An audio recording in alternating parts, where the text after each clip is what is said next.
All right, here we go again. Another Sony Spider-Man villain movie.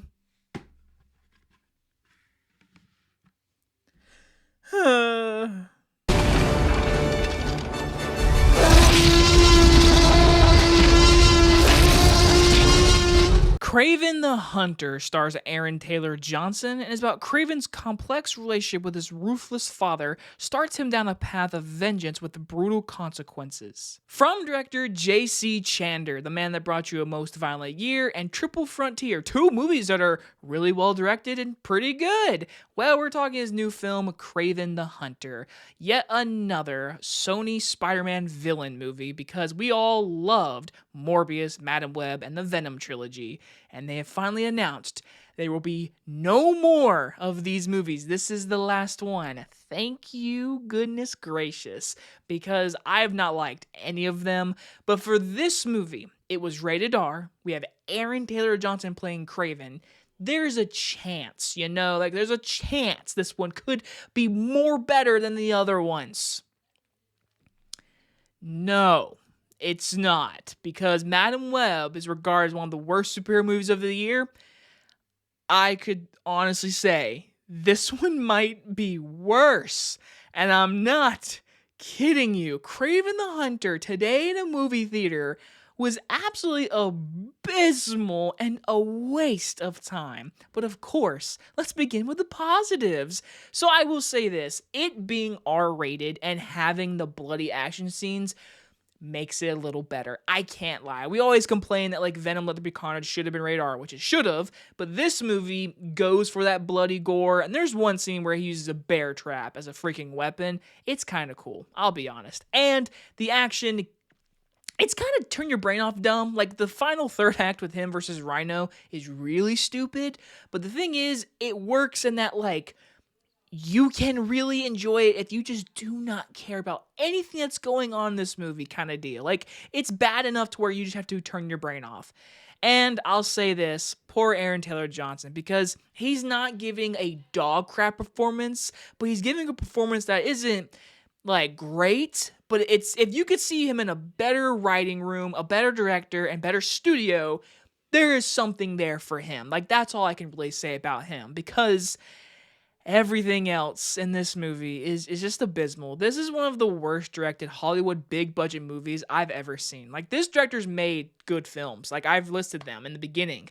This movie, this direction is piss poor. It's awful. It's really bad. And I know the movie's probably gone through tons of edits. It's been delayed 5 times. It's supposed to come out last year.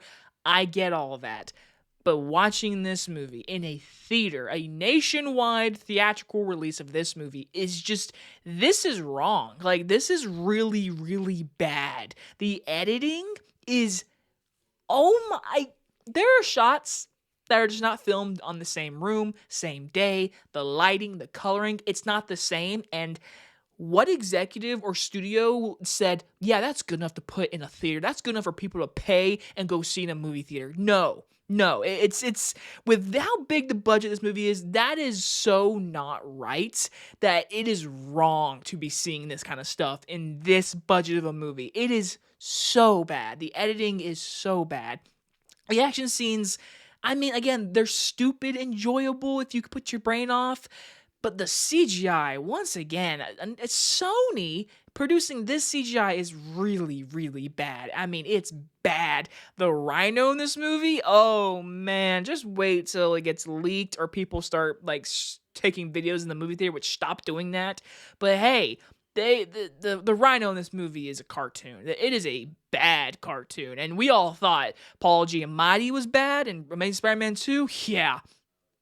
No, compared to this, nah, that's good. This is bad. And speaking of our villain Rhino, yeah, do you remember when I said in the story, his father's the villain, Russell Crowe, who is just walking in this movie for a paycheck?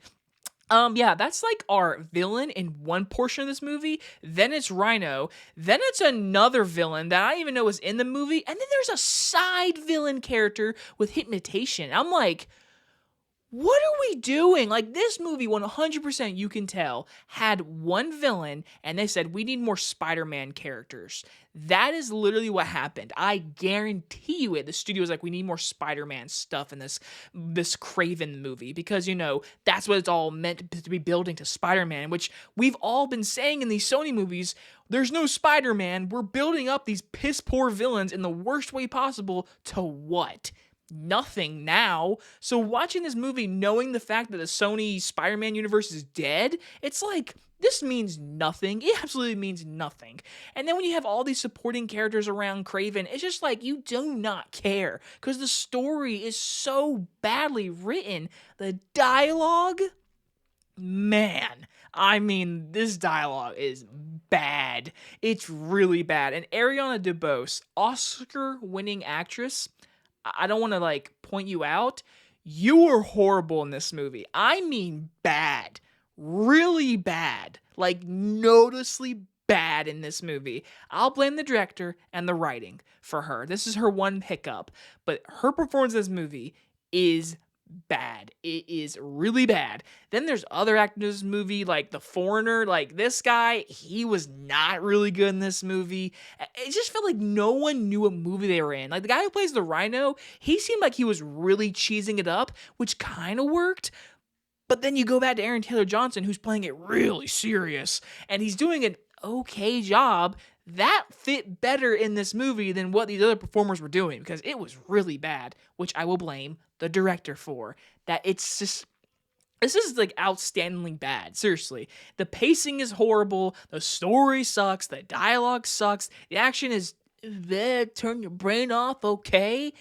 But the thing that I walk away from, that I'm actually flabbergasted, the thing that I can't believe I saw, the ADR. People made fun of the ADR in Madam Web, which they had the right to. It was really bad. Just you wait. Oh my God. There is literally a shot of a character speaking, and it does not match. You see their face, and they are talking, and it's ADR'd, and it's literally not matching their lips. And then there's times, I'm not kidding you, they CGI people's lips to fit the ADR. I'm not kidding you. I'm not kidding you. I'm literally editing my short film right now, and I just did ADR for the first time in one of my short films. And I'm telling you, I promise you guys, I promise, my ADR is better than this movie. With this mic and my laptop, my ADR is better than this movie. It is so fucking hilariously bad in this movie. I couldn't believe my eyes. Kraven the Hunter. Really, Sony, you went out with a bang on this one. Truly did, because these movies are done. Thank goodness. That's the best positive I can say, because Kraven the Hunter is dog shit. I'm giving Kraven the Hunter an F. And let me say this very clearly, movies are subjective. We all have our opinions, and if you go into this movie and you actually like it, that's cool. Honestly, it's just a movie. But I will admit, I will probably judge your opinion on the Sony movies. I'll be like, okay, so what's the best Spider-Man movie? What's the best super villain Spider-Man movie then? I'll definitely ask that question afterward if you think this movie's good. Honestly, I will ask that. So anyway, guys, if you guys enjoyed this movie review, I'm sorry for it being a little late, but life just comes in general. And next week, I'm actually going on a little trip. So if my reviews are late next weekend, I apologize. And you guys enjoy this movie review. I'll see you guys on the next one. Bye, everybody.